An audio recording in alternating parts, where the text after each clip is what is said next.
Good day mga Lods, so pag-uusapan naman natin muli ang labanan ng Barangay Ginebra San Miguel at ang TNT Tropang Giga. Tabla na nga mga Lods ang serye at RSG nanalo bilang Best Import at Junmar Fajardo ang BPC winners. Pero bago tayo magpatuloy, kung bago ka pa lang sa aking munting YouTube channel, humingi pa ko ng like, share and subscribe.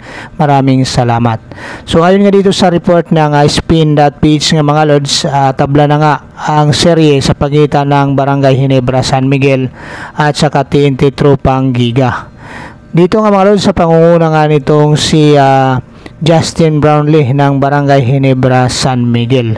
Pero bago dito ng mga Lods ang laban ay inaward muna ang Best Import at saka Best Player of the Conference, kung saan nanalo nga dito itong si Junmar Fajardo at saka itong si Rodney Hollis Jefferson. So si Rodney Hollis Jefferson ay tinalo nga niya itong si Justin Brownlee bilang Best Import, at itong si Japet Aguilar naman ay tinalo naman nitong kanyang kaibigan na si Junmar Fajardo bilang Best Player of the Conference.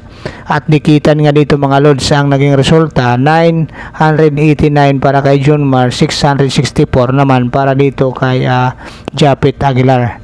So itong si Junmar Fajardo nga mga Lods, ito ay ang pang-11 Best Player of the Conference Award na nga niya na natanggap. At syempre dito nga mga Lods may kasama itong incentives, ganon din dito sa Best Import. So itong si Rodney Hollis Jefferson ay tumanggap din ng incentives dito mga Lods. At dito nga mga Lods, ang panayam nga dito kay Junmar Fajardo ng spin.ph, at ayon nga sa kanya, mas masaya kasi siya kapag champion. Lahat kasi nakakatanggap ng incentives. Dito kasi mga Lods sa BPC, ayon nga sa kanya, siya lang ang makakatanggap. Hindi katulad pag champion, lahat yung nakakatanggap, pati mga ball boys at saka mga teammates niya. At natanong din siya dito mga Lods kung hindi ba siya nagsasawa dito sa kakatanggap ng mga awards na to. So ayon nga sa kanya, hindi siya nagsasawa ng mga Lods dahil lilipas din at matatapos din ang karera niya sa PBA. Kaya hanggat kaya pa nga niya, ibibigay niya yung lahat dito sa kanyang paglalaro sa PBA. At biro pa nga niya dito mga Lods sa kanyang kaibigan na si Japet Aguilar, ayon sa kanya, sayo muna ang championship, sa akin muna itong BPC. So ito yung medyo pa-joke na sinabi nga nitong si Junmar Fajardo dito sa kanyang kaibigan na si Japet Aguilar. So anyway nga mga Lods, dito sa naging laban, punta na natin tong naging laban ng Barangay Ginebra San Miguel at saka TNT Tropang Giga, which is ito nga mga Lods ay game 4 na nga ito.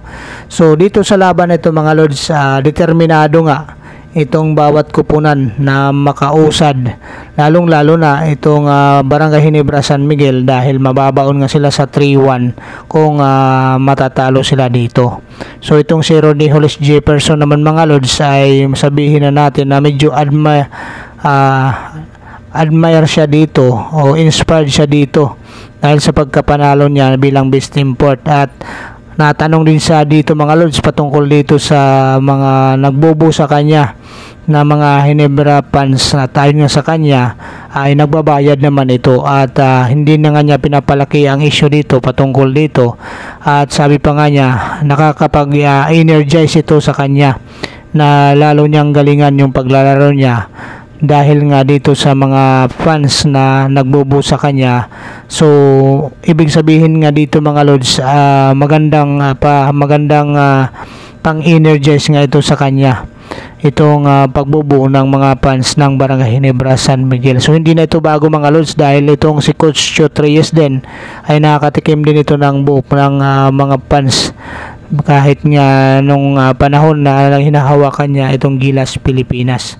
So dito nga mga Lods, nagpakitang gilas nga itong Barangay Ginebra San Miguel, kung saan kinuha nila sa score na 106-92. At dito nga mga Lods ay pahiyang pa rin na ginamit ni Coach Tim Cone bilang starter point guard itong si L.A. Tenorio, bagamat hindi nga ito naka-score mga Lods. 7 minuto lang ang kanyang nilaro dito sa game 4. So dito nga mga Lods, determinado nga itong si GB, itong si Justin Brownlee, itong si Stephen Holt na pigilan itong TNT Tropang Giga. Kung saan itong si Japet Aguilar ay umiscore ito ng 18 points ng mga lods. 18 points din para dito kay Maverick Hanmisi. Maging dito kay Stephen Holt ay 18 points din ang na-score niya dito. At 34 points naman para dito kay Justin Brownlee. Si Scotty Thompson ay mayroong 12 points at 5 points naman para dito sa kanilang rookie na si RG Abarientos. So ito ang kagandahan dito mga lods, maganda yung distribution ng kanilang opensiba dito sa game 4. Hindi katulad dito sa TNT Tropang Giga, tanging itong si Calvin Oftana, itong si Rondy Hollis Jefferson at saka itong si Rinam Batak nga mga lods ang maganda ang naging opensiba. Sa katunayan, mayroong 15 points dito si Rinam Batak mga lods at itong si Calvin Oftana mayroong 26 points. Si RHJ ay mayroon namang 28 points dito mga lods. At itong si Jason Castro naman mga lods at saka si RR Pugoy ay nag-ambag ng parehong tag na 9 points dito sa laban na ito.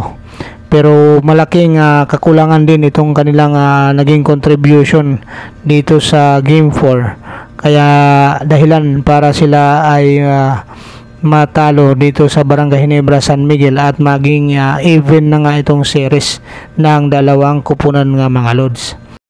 At dito nga mga lods, malaking kawalan nga ang opensiba na distribution nitong si Glenn Cobuntin, itong si GP Aram at maging itong si Killy Williams nga mga lods.